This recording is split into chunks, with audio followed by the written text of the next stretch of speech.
Hello listeners everywhere. Welcome to the Archive of Audio Antiquities, a voyage into the vault of wonders on the wireless. In a moment, Simon Exton and Ken Moss will be here to speak to you. Hello everyone, and a very warm welcome back to the Archive of Audio Antiquities. Thank you for paying us another visit. My name's Ken Moss. I'm Simon Exton, and I promise to try not to swear as much this time, because apparently I was very naughty last time. Were you? It's not like you to curtail yourself. Have we had a complaint? Well, you flagged it up during editing, and you almost never do that. Apparently asking, is he fucking Nick Briggs, was going too far. Yeah. And oopsie, I've just done it again. But I'd still think it's a valid question. Moving softly on, this time we are listening to the Routemasters. Not to be confused with the Steve Punt and Hugh Dennis vehicle, this was a 4-part BBC Radio 4 sci-fi comedy series from 1999 written by Andrew McGibbon. It follows Bernie, who mistakenly boards a time-travelling double-decker bus instead of the N44 to Mitcham. He becomes entangled with a mysterious conductor and the villainous Hildegard, played by Amanda Donahoe, who meddles with history by kidnapping figures like Michelangelo, Freud, Mozart and Beethoven for her Triennium Institute. Except she doesn't. No, she doesn't. That's somewhat an interesting description. I mean, she does kidnap a couple of them, but most of them she does weird blobby other things too. I first listened to this a long time ago when I was first discovering audio comedy, and I heard The Joy of Ectoplasm and then went back to Nick Romero and Dan Friedman's previous thing, which was this. My recollection was that this is what they'd cut their writing teeth on and then went on to Ectoplasm, forgetting that somebody completely different had written this. Well, we've listened to all 4 of these. Yes. And we'll start with the first episode, which is a good place to start. It's called Taking the Michelangelo. When Bernie catches the wrong bus, he is transported to 16th century Rome to help out a great artist. This was written by Andrew McGibbon and transmitted on the 8th of September 1999. Hurry up, get on then. Mitcham, please. Look, old boy, we haven't got a lot of time.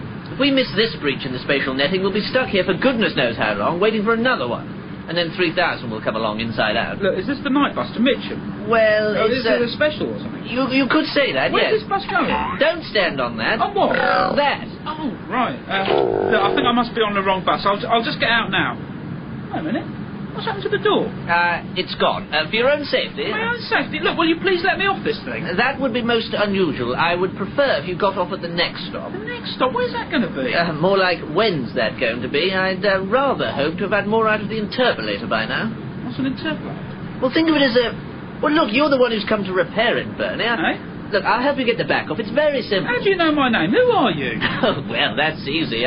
Think of me as a temporal detective, surfing on a gossamer of chronology in pursuit of time's arch enemies. You're not a real bus conductor, are you? No, Bernie. I am a Routemasters. Well, I'm going to go out on a limb here and suggest that the writer of this, and probably most of the cast, are fans of Doctor Who. And, possibly more important for the plot, smoking a big fat something. This was weird, and I like weird. I like the Corridor People. This was not the Corridor People. I didn't know what the fuck to make of this, if I'm honest. It starts at 100 miles an hour and only gets faster. It is massively ambitious, has a very complicated plot, doesn't really deliver on the plot. There's this hugely complicated setup of they've got a time bus with a conductor and you don't dare look at the driver because he's some sort of unearthly horror and he picks some random person up who mistakes him for an actual London bus, and they have to go around time combating somebody else who can time travel, and it's never explained how she can time travel, and she's got a bucket of sentient goo who can take over the minds of other people, but there are limitations to how they can do it, and the sentient goo is in love with her, or certainly absolutely obsessed with her. And oh god, what was the first one? Michelangelo was in there somewhere, and they repainted the Sistine Chapel, but the conductor had a magic doohickey that could undo time, except it couldn't undo time because she'd left a pile of cheese in the way. Oh my god. And that was in about the first 10 minutes. It was just, it wasn't unlistenable. It did make a degree of logical sense. There were bits of it I really quite liked. This actually got made. I'm with you on this. I think that the basic premise of it, a time-travelling bus with the conductor who can't quite control the bus, it's not in his purview where they're really going. It can blend itself in with its surroundings. But not very well. And yes, that's all a bit TARDIS-y. And then you have the nameless horror that's the driver that should never be looked at, and they look at it and it's a glove puppet that sounds like Mr. Punch, and that's all a bit Tomorrow People. There's a lot of nice tips the head to classic telefantasy. I have to say, this would be absolutely sunk without Amanda Donahoe's performance. She was brilliant, absolutely brilliant. She completely sold the entertainingly amoralness of Hildegard, and particularly the way she keeps putting this blobby thing in a bucket, Raymond, down, was just wildly entertaining. She was a bit Servalan. Yeah, I'd got the Rani crossed with Servalan. I think you've hit the nail on the head there. There's so many ideas in here that were just, this is funny, we'll toss it in and make a quick glib joke about it and then move on to another one. And it's almost as if there was too much for half an hour of each episode. Oh, absolutely. And I did quite like the fact that it is a linear plot. So Bernie gets kidnapped at the end of episode 2 and then reunited in episode 3. So it wasn't an ectoplasm where the episodes are absolutely self-contained and it doesn't matter what order you listen to them in. So that bit I quite liked. Obviously, I like the Doctor Who references because I'm a Doctor Who geek, and I like the other telefantasy references because I'm a telefantasy geek. Well, the first episode is all about Michelangelo. They're turning up this blob, this pina in the bucket that can take over the minds and bodies of whoever is within range. They take over Michelangelo ostensibly before a visit from the Pope, where they're due to get a hefty advance on the commission of painting the Sistine Chapel. Unfortunately for a laugh, they paint it in brilliant white emulsion while the body's inhabited. And then, as Simon said, the conductor and Bernie arrive and use a doohickey to undo the paint job. It all happens. You can tell that the premise of this thing, that the conductor is flying about in his bus, trying to stop Hildegard and her nefarious time meddling. All of this is very Doctor Who. The premise of it's very good. It's just not executed terribly well, and I have a confession to make. I spent the entire first episode until the end credits thinking that it was Rula Lenska. Okay, I can see how. You could also be forgiven with thinking it was Olivia Colman after Hut 33. Although I have to say Hildegard isn't as entertaining as Minka was. No. When Germans invade your country, you must learn to be stealthy like House. I loved Minka. Anyway, back to Routemasters. Back to Routemasters. We have done an episode on Route 33, ladies and gentlemen, so you can go back and listen to that. Or even Hut 33. Yes. What did I say? Route 33. Oh, fuck. You're going to leave that one in, aren't you? Yep. I've got to admit, a tremendous crush on Amanda Donahoe back in the 90s. Oh, my. So, yeah, this would have been very much in my wheelhouse. Even fucking now. hell. Is there a woman around who you haven't had a tremendous crush on? Oh, actually, they start talking about naked statues, Van Widdicombe, so possibly. Oh, God, that even the Romans are glad to see the back off because the bus materialises as a naked statue of Van Widdicombe. Oh. So, yes, so cliffhanger, they chase off after Hildegard and they're off to wherever it is. Vienna. For Sigmund Freud-related hilarity. Episode 2 was Don't Be a Freud. Do quite like that. The time travellers hit 19th century Austria, with Sigmund Freud set to reveal his views on telepathy. This one was broadcast on the 15th of September 1999, and again written by Andrew McGibbon. So, my own office. Just a shame it's someone else's. What would Sigmund Freud be doing now? Oh, I know. Betty, could you show my next patient in, please? Sigmund, there is no one here by that name. I told you before, this is your wife, Martha. Now do you understand? Of course I do, Martha. Now, when Betty gets back, could you get her to show me in my next patient, please? Well, I have Frau... Jawohl, Hitler, Carla Hitler. Frau Hitler waiting. She's very worried about the disruptive behavior of her little boy, Adolf. She says it's urgent. Then I've got Herr Gruberman, the zither player. Ooh, a zither player. I tell you what, Betty. Tell Frau Hitler to up little Adolf's dosage of gripe water and send him on an assertiveness course. That should iron out any antisocial tendencies. Now send in the zither player. This one, again, it was all over the place, this one. Yeah, they bring in whole new extra levels of confusion. Bernie gets kidnapped and they take on a blind zither player who happens to be telepathic, so can do all sorts of weird shit and reprogram people's minds. And is there one point where he sees into the future or sees into the past? There's all sorts of bizarre stuff that he's able to do. The whole plan was to get Sigmund Freud's circle of supporters hypnotized into not believing him or thinking that he was an idiot or something like that, and so that his paper on telepathy was discredited. But I don't know whether historically he wrote a paper on telepathy and it was never taken seriously, but, you know, it's not what he's known for. It was all a bit disjointed. The blind zither player just seemed to be there at random for no particularly good reason and not being particularly funny. There was a transference joke in there, I notice, when Raymond takes over Freud. Transference has never felt this good. Yes. Yeah, it's not exactly a joke, is it? It's we've heard of a Freudian concept that we're going to shoebar in. Shoebar? Not shoehorn and not crowbar. Shoebar. Good word. Exactly. That's something my granddad used to say, which is yet more of the weird shit that the various different selections of weirdos that I'm descended from came up, and I just thought were perfectly normal things to say when I was growing up, and it turns out that they're the only people in the universe that say crap like that. Yes, taking one word and another word and welding them together. A bit like this episode. I can't say that I was overly struck with this. I was still reeling from episode 1 when I listened to episode 2, and I don't think that helped.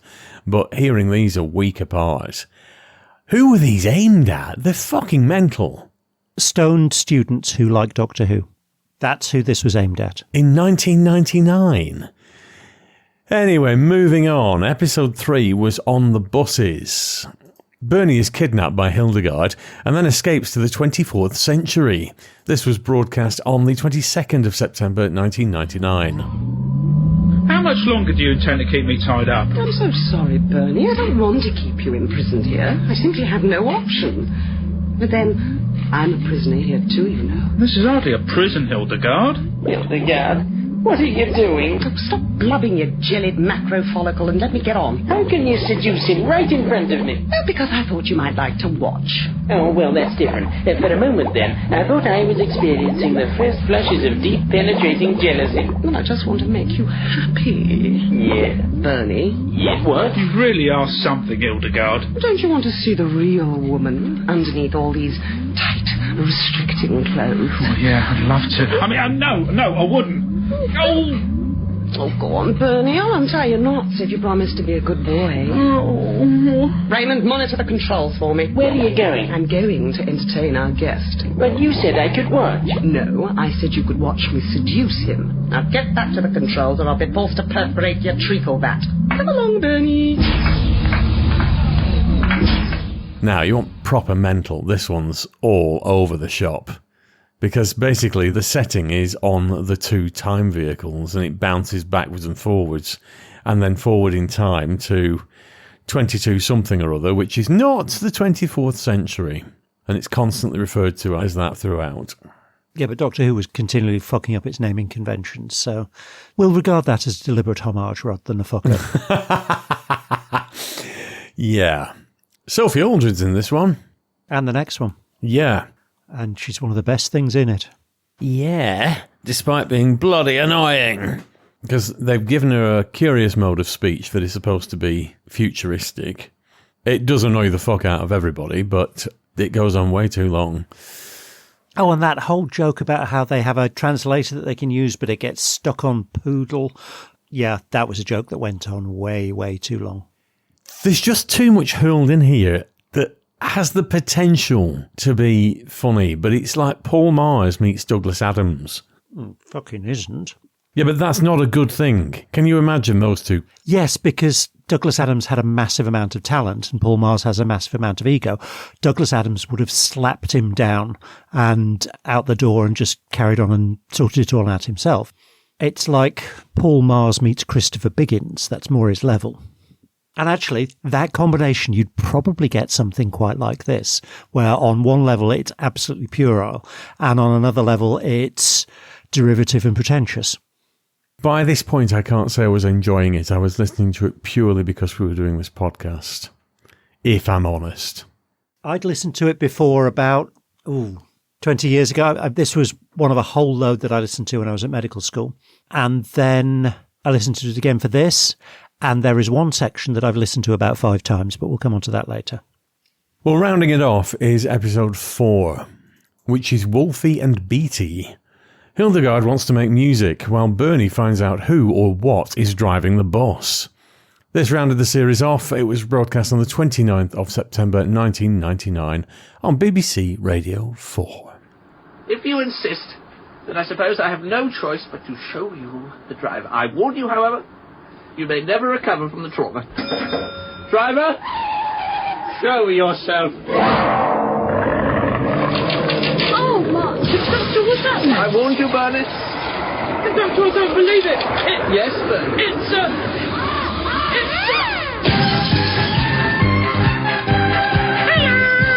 a glove puppet. Yes, I'm sorry, but they insisted, driver. Are you trying to tell me that the driver of this time bus is a glove puppet? He may look like a glove puppet to you, but far into the future, glove puppets are able to perform many useful functions without needing to be operated by an untalented and unfashionably dressed sidekick. He has in his soft wooden head the knowledge of an infinite number of time routes. Yeah, but how does he reach the pedals? He doesn't need to, Bernie. The driver works with the interpolator. They are linked together by a catalytic relativity assimilation parallel. Crap! Yes. Driver? Yes? It's time to go back into your cab. Oh, no! No, come on. Come on, don't be difficult. You want everyone to sing you a lullaby? Yeah. I haven't got time for this, driver. Come on, back in your cab at once. No, I won't. Interpolator. I obey. Back to my cab. Bye-bye, driver. Bye-bye. That, ladies and gentlemen, is our driver. It does wrap the story up, but... Yeah, you find out that the blind zither player is actually half inhabited by the mind of Hildegard's father. Hildegard was the curator of this massive museum in the future that was destroyed by earthquake or something. The father was the one that set up the museum and pulled artifacts from all over the world. He went back to Vienna, forgot to set the handbrake on the bus, got hit by it. His consciousness transferred into the zither player and the impact made him blind, but he was telepathic, so he could see around him. And when he lost consciousness, then the professor came out, which was a nice tip of the hat to Jekyll and Hyde. I mean, doubt it was deliberate, but it's kind of the way it came across. God, what the fuck else happened? Hildegard wanted, for some reason I really couldn't fathom, wanted a concert of Mozart and Beethoven playing together. So she got Raymond to take over the body of one of them and kidnap the other, and they were going to play together. But she lost temper with Raymond and broke his fingers, so he had to play on the drums instead of the piano. There was all this wild crap going on. And then the Routemasters bus turns up and they do a whole Rocky Horror pastiche where each person recognises the other, and it's father, Hildegard, conductor, Bernie, all of this bit. Hildegard calls Sophie Aldred's character Mummy, and then that gets completely forgotten about. Everything suddenly stops. They're on the Routemaster bus being taken back to their respective places in time. Sophie Aldred's character decides to stay with the conductor. Bernie's dropped off home, and then 3 seconds later, the bus turns up again with the conductor saying, Bernie, I need your help. I've listened to the ending of this about 5 times, and there isn't actually any explanation. It just stops. I'm really glad you said that, because Amanda Donahoe's character just fucks off, and I just could not get my head around where she'd gone. So if you've struggled with that 5 times, that makes me feel a little better. This had the germ of a good idea if they hadn't tried to cram everything and then the kitchen sink and then a few buses full of weird shite for good measure. Had it just been a time-travelling bus fighting a time-travelling Amanda Donahoe with her minion sidekick in a bucket, that would actually have been really good. Amanda Donahoe, and Raymond actually, were really entertaining. Mainly because it was Amanda Donahoe stealing every scene. And without her, this would have been turgid in the extreme. Have to agree on that score. Yeah, she was definitely the best thing in it. Pretty much everything that you said. They have hurled everything at this. So nothing does have chance to develop. It's just a series of random pseudo-comedic ideas that never really land because they're not given chance to. And as a result, what you've got is 4 episodes of 100-mile-an-hour student rep, really. That's all this is. This is something that a bunch of students would write for a fringe performance. Yeah, somebody needed to come along to this with a big red pen, and then they could have had something entertaining. But nobody did, and they didn't. Let's rate this in earworms. This is the song that never ends. Yes, it goes on and on, my friends. I'm going to be quite cruel. I didn't enjoy this very much. It was there. Amanda Donahoe was well worth listening to, but she was so good that everybody else sounded shit. I struggled through it. I feel cruel because there's a lot of good ideas in it. It's very generous, but 4. I want to give it 3 if I'm honest, but because there's so much going on in there and there's so much potential wasted, I'll give it 4. I feel much the same, to be perfectly honest. I remember not really enjoying it very much and thinking it was very sub-Doctor Who. I still think that. Amanda Donahoe is superb. And actually, the character of Raymond I like because of the interaction with her.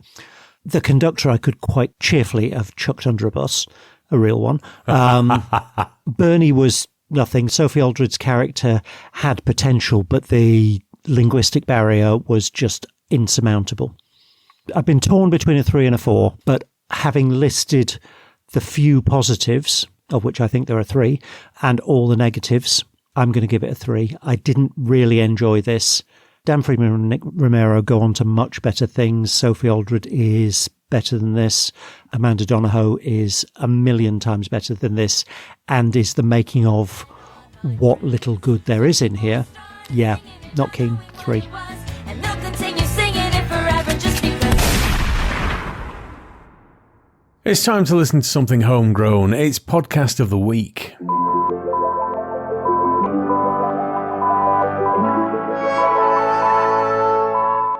Dr. Exton, what have you got for us this time? Well, I'm going to recommend something that I've recommended before, which I know sounds a bit weird. But bearing in mind the batshit weirdness we've just listened to, then it should be no surprise that I'm doing something a bit weird from Podcast of the Week. I am really, really enjoying the current iteration of non-censored.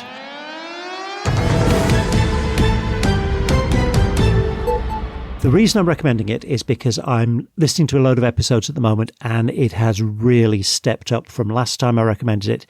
I've just listened to an episode where they interview Keir Starmer and it's all about how he's obsessed with flags. It is wonderful, surreal, merciless political comedy. Rosie Holt et al., they do a brilliant job. So Podcast of the Week for this month is Non-Censored. So next month we are sticking with Dan Friedman and indeed Sophie Aldred. It's Death Comes to Time, the Doctor Who story from 1999, the same year that Routemasters was made. And from memory, infinitely better. I really, really remember enjoying Death Comes to Time. This is definitely one of my suggestions. I've not listened to it for years, so let's find out. Okay. I've not argued with this suggestion because I remember enjoying it. I don't rate it quite as highly as you do, but I remember thoroughly enjoying it. I didn't actually listen to it at the time. What was I doing in 1999? I was writing up my PhD thesis. So, yeah, I'd been a little bit busy. But I've got the CD when it came out and I've listened to it a couple of times since. I remember quite enjoying it. I didn't think it was the most brilliant thing, but it was a lot better than Slipback. Yeah, interesting one to talk about. So tune in next time and find out what we thought. For the moment, thank you very much for paying us another visit in the archive. We'll be back soon. Bye now. The Archive of Audio Antiquities featured Simon Exton and Ken Moss, and the announcer was Jenny at Blue Box 99. All featured soundtracks are the property of their respective producers, and no infringement of copyright is intended. Title music was by Edward White, and the programme was produced by Maverick Productions. For more information, please visit maverickproductionsuk.blogspot.com or find us on social media.